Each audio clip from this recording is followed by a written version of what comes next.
انا ضد النصايح اللي من نوعية اتقل على اللي بتحبه علشان يحس بقيمتك، وبلاش تبقى مدلوق عليه علشان ما يستغلش حبك.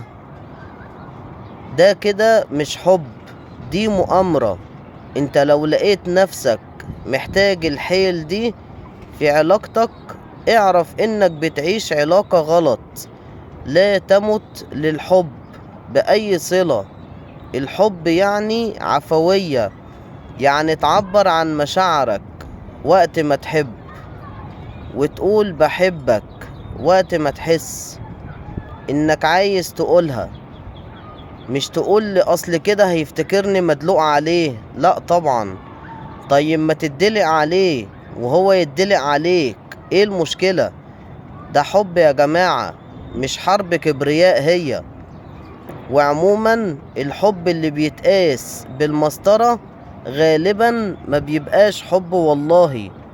ضد اي عقد وكلاكيع او اي عقد وكلاكيع في العلاقات.